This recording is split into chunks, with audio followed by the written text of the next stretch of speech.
آج جس معاملے کو میں ڈسکس کرنے جا رہا ہوں وہ عام معاشرے کے حساب سے بھی اور لا کے پوائنٹ آف ویو کے حساب سے بھی ایک اہم مسئلہ ہے۔ تو پاکستان میں جو فیملی قوانین ہیں اس میں خرچہ نان نفقہ، حق مہر، بچوں کا خرچہ، سامان جہیز حاصل کرنے کے لیے مسلم فیملی ایکٹ 1964 کے تحت کیسز کیے جاتے ہیں، اور اس کا زیادہ جو دار و مدار ہوتا ہے وہ زیادہ تر نکاح نامے پر ہوتا ہے۔ لیکن ہمارے معاشرے میں لا سے نا واقف ہونا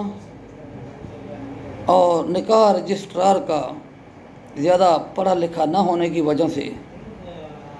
نکاح نامہ پر تو کر دیا جاتا ہے، لیکن خدا نخواستہ جب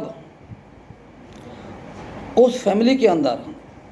کوئی ڈسپیوٹ پیدا ہوتے ہیں اور عورت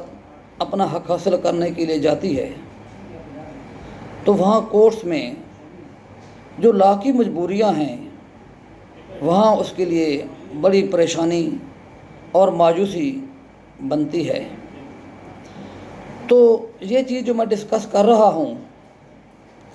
تو اس میں عام جو والدین ہیں جو اپنی بچیوں کی شادیاں کرتے ہیں ان کے لیے بھی یہ میرا پوائنٹ بہت اہمیت کا حامل ہے، اور ینگ لائرز جو نئے پریکٹس میں آتے ہیں اور کیسز کرتے ہیں تو ان کو بھی ان معاملات پہ جو ہے غور کرنا چاہیے، اور وہ چیزیں ان کے لیے فائدہ مند ثابت ہو سکتی ہیں۔ سب سے پہلے میں یہ عرض کرنا چاہوں گا کہ ہمارا نکاح نامے کا ایک فارم ہے جو کسی بھی نکاح خوان کے پاس ملتا ہے، اور اس فارم میں 25 کالم بنے ہوئے ہیں۔ ان 25 کالموں میں نمبر 1 جو ہے وہ تحصیل یونین کونسل کا نمبر ہوتا ہے، نام لکھا جاتا ہے جہاں پہ وہ شادی ہو رہی ہے، جہاں پہ وہ دلہن رہتی ہے۔ 2 نمبر کالم جو ہوتا ہے وہ دولہا کا ہوتا ہے، اس کا نام، کوائف، شناختی کارڈ نمبر۔ 3 نمبر کالم جو ہوتا ہے وہ اس کی ایج کا ہوتا ہے دولہا کی۔ 4 نمبر جو ہوتا ہے وہ دلہن کی نام وغیرہ کے متعلقہ ہوتا ہے، اور 5 نمبر میں لکھا جاتا ہے کہ آیا وہ کنواری ہے، بیوہ ہے یا متعلقہ ہے، جو چیز بھی ہو۔ اس کے بعد اس کے وکیل کا ہوتا ہے گواہون، وکیل کے گواہان ہوتے ہیں،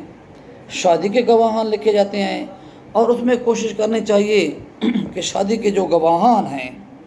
تو اس میں لڑکی کی طرف سے کم از کم ایک گواہ کا ہونا ضروری ہے۔ اور سب سے جو اہم کالم ہیں اس میں وہ ہے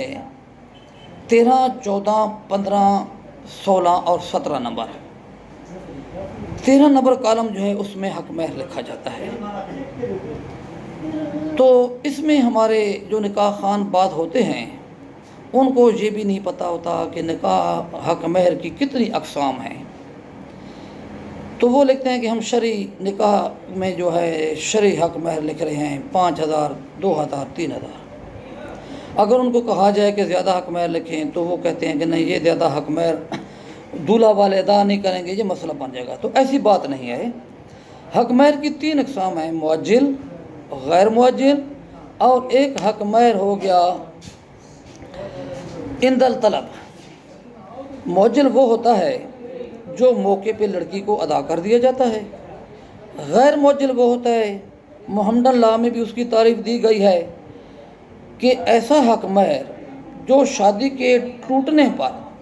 چاہے وہ طلاق کی صورت میں شادی ٹوٹے، چاہے وہ مرد کے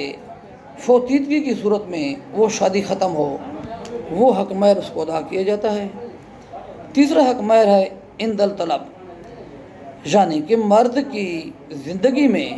عورت جس وقت چاہے گی وہ حق مہر طلب کر سکتی ہے۔ تو اس میں لڑکی کے والدین کو چاہیے کہ اس میں زیادہ سے زیادہ حق مہر لکھائیں، اس میں سونا بھی لکھا سکتے ہیں، آپ زیادہ سے زیادہ اپنی حیثیت کے مطابق پیسے بھی لکھا سکتے ہیں۔ تو اس کا یہ ہوتا ہے کہ خدا نخواستہ اگر کوئی فیملی ڈسپیوٹ بنتے ہیں تو وہ بچی کا جو ہوتا ہے وہ تحفظ ہوتا ہے، 1,00,000 2,00,000 3,00,000 آپ لکھا دیں گے، وہ اس کا تحفظ ہوگا۔ سونا لکھا دیں گے، جب بھی اگر وہ خاوند اس پر ظلم کرتا ہے، گھر سے نکالتا ہے، غیر بات کرتا ہے، تو وہ اس سے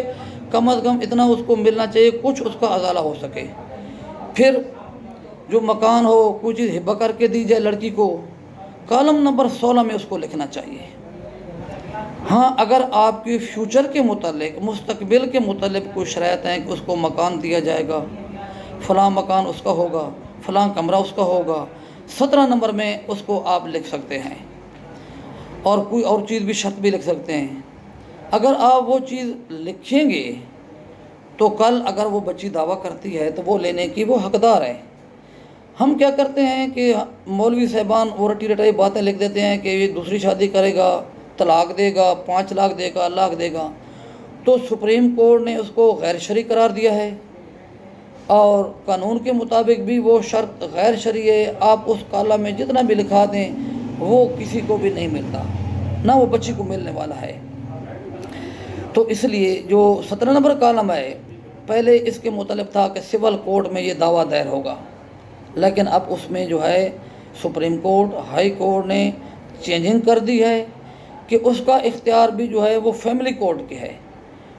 تو اس لیے آج اس ایک اہم موضوع پہ، اہم نقطے پہ آپ کو توجہ دلانا مبذول تھی کہ جو والدین اپنی بچیوں کی شادیاں کرتے ہیں تو کم از کم ان کو 13 14 15 16 اور 17 جو کالم ہیں تو ان کو بہترین اچھے طریقے سے فل کرنا چاہیے، تاکہ خدا نخواستہ کل بچی کے ساتھ کوئی زیادتی ہوتی ہے، ظلم ہوتا ہے، تو وہ اس کا ازالہ ہو سکے۔ اور جنگ لائر جو ہیں